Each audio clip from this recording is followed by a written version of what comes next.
Hello बच्चों, मैं आरती यादव और आप देख रहे हैं मेरी इस चैनल केमिस्ट्री वर्ड पर। आज हम बच्चों को पढ़ाएंगे वेस्पर थ्योरी का सेकंड लेक्चर, जिसमें स्ट्रक्चर ऑफ वाटर और अमोनिया की चर्चा होगी। ठीक है। अब अगर हम वाटर का बच्चे लोग लुईस डॉट स्ट्रक्चर खींचते हैं तो इसमें ऑक्सीजन जो होती है, ऑक्सीजन ये सेंट्रल एटम की तरह व्यवहार करती है। क्यों? क्योंकि कम अमाउंट में है और लुईस डॉट स्ट्रक्चर ऑलरेडी हम आपको बच्चों को पढ़ा चुके हैं। और होता क्या है कि ऐसे मॉलिक्यूल्स जिसके सेंट्रल एटम पर लोन पे इलेक्ट्रॉन होता है, उसका हाइब्रिडाइजेशन से शेप और बॉन्ड एंगल नहीं निकाला जा सकता। इसके लिए बच्चे लोग करते क्या है, वेस्पर थ्योरी का सहारा लेते हैं। और वेस्पर थ्योरी ये कहती है कि अगर लोन पेयर है, लोन पेयर और लोन पेयर इलेक्ट्रॉन है बच्चे लोग, तो इसमें रिपल्सन सबसे अधिक होता है लोन पेयर और बॉन्ड पेयर के मध्य। ठीक है। और सबसे कम होता है बच्चे लोग बॉन्ड पेयर और बॉन्ड पेयर के मध्य। ठीक है। तो ये रिपल्सन का ऑर्डर है।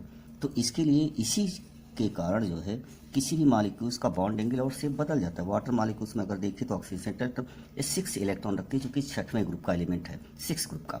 अब इसमें से तो 2 इलेक्ट्रॉन जो ऑक्सीजन के हैं हाइड्रोजन के साथ बॉन्ड बना लेते हैं, लेकिन 4 इलेक्ट्रॉन बच्चे लोग बचे रहते हैं जो 2 पेयर के रूप में होते हैं। इसलिए इसमें रिपल्सन होना शुरू हो जाता है। ठीक है। अब जो हमने लाइन्स ड्रॉ की है वो रिपल्सन की स्ट्रेंथ को दिखाते हैं। और यहाँ बॉन्ड पेयर के रिपल्सन सबसे कम होता है, उससे अधिक होता है लोन पेयर और बॉन्ड पेयर के मध्य, सबसे अधिक बॉन्ड पेयर लोन पेयर के होता है।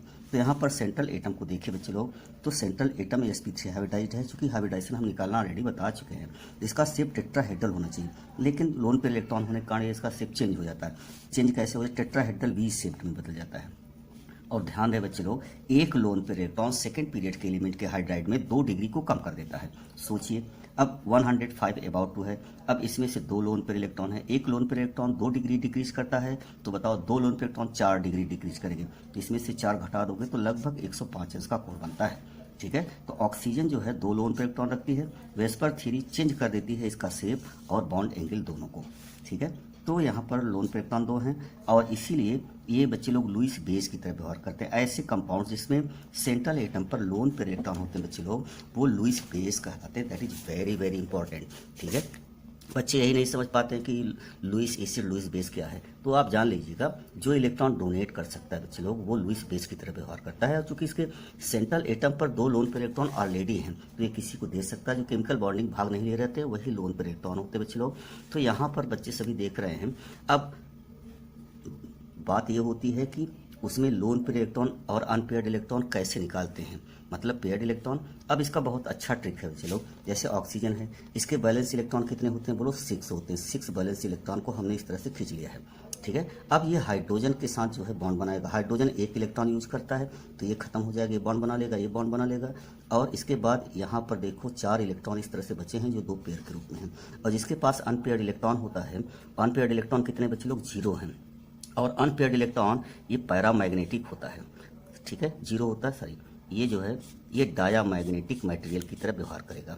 ठीक है। अर्थात जिसके पास लोन पेयर इलेक्ट्रॉन नहीं होते हैं, ठीक है, अनपेयर्ड इलेक्ट्रॉन, यहाँ पर अनपेयर्ड इलेक्ट्रॉन 0 हैं, तो अगर कोई अनपेयर्ड नहीं है, सिंगल इलेक्ट्रॉन नहीं है, तो यहाँ पर ये डायामैग्नेटिक की तरह व्यवहार करते हैं बच्चे लोग। डायामैग्नेटिक मटेरियल वे होते हैं जो किसी भी मैग्नेटिक फील्ड में रिपेल किए जाते हैं। ठीक है। जैसे मान लेते हैं हम कोई डायामैग्नेटिक मटेरियल लिख दिया जिसमें अनपेयर्ड इलेक्ट्रॉन है ही नहीं है, तो डायामैग्नेटिक तो अनपेयर्ड इलेक्ट्रॉन इस पर क्या होते हैं बच्चे लोग? 0 होते हैं, सब पेयर्ड होते हैं। ठीक है। अब इसको मैग्नेटिक फील्ड में रखोगे तो मैग्नेटिक लाइन ऑफ फोर्स इससे दूर होने की कोशिश करेगी, अर्थात इस पर हल्का सा रिपल्सन होता है। तो ऐसे मटेरियल को डायामैग्नेटिक मटेरियल कहते हैं। उसमें अनपेयर्ड इलेक्ट्रॉन होता ही नहीं है। ठीक है। सब पेयर्ड होते हैं। तो सब देखो यहाँ पर 2 पेयर्ड है, अनपेयर्ड कोई है ही नहीं, सिंगल इलेक्ट्रॉन ही नहीं, इसलिए डायामैग्नेटिक की तरह व्यवहार करता है। ठीक है। इसी तरह से अमोनिया को देख लो बच्चे लोग। अमोनिया में भी सेंट्रल एटम कौन सा है? नाइट्रोजन। इस पर लोन पेयर इलेक्ट्रॉन यहाँ पर कितने हैं? 1, और बॉन्ड पेयर कितने हो गए? 3। ठीक है। तो इस पर हाइब्रिडाइजेशन बच्चे लोग निकालेंगे तो sp3 आएगा, क्योंकि लोन पेयर इलेक्ट्रॉन है, इसलिए इसका शेप टेट्राहेड्रल तो होगा ही नहीं, चेंज होकर के पिरामिडल हो जाता है। ये पिरामिड के आकार का हो जाता है। इस प्रकार से देखो तो एक पिरामिड तैयार होता है। ठीक है। तो पिरामिडल आकार का होता है। और बॉन्ड एंगल चूंकि एक लोन पेयर इलेक्ट्रॉन है, एक लोन पेयर इलेक्ट्रॉन कितने डिग्री कम करता है बच्चे लोग? 2 डिग्री, कितनी डिग्री कम करता है? 2 डिग्री कम करता है।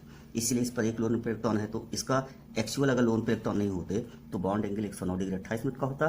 क्योंकि एक यहाँ पर 2 माइनस करोगे तो 107 डिग्री का अमोनिया में कोण बनेगा। अब इस पर भी लोन पे इलेक्ट्रॉन है, अतः ये लुईस बेस की तरह व्यवहार करता है। ठीक है, तो इस प्रकार बच्चे लोग देख रहे हैं कि अमोनिया का स्ट्रक्चर और वाटर का स्ट्रक्चर। एक चीज़ और मेंशन करते बच्चे लोग, जैसे वाटर, ये बहुत इंपॉर्टेंट पॉइंट है, जैसे वाटर अगर है तो वाटर का इस प्रकार से है, देख रहे हो ना।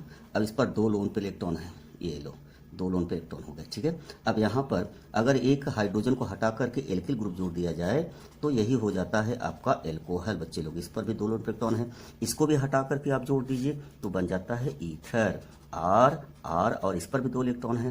तो वाटर, एल्कोहल, ईथर के सेंट्रल एटम पर 2 इलेक्ट्रॉन है। सवाल उठता है बॉन्डिंग कितना है, तो मान लो इसका θ1 है, इसका θ2 है, इसका θ3 है, तो इसमें किसका बॉन्ड एंगल अधिक होगा? ठीक है, अब ध्यान रहे एल्किल ग्रुप बच्चे लोग इलेक्ट्रॉन रिपल्सन ग्रुप होता है।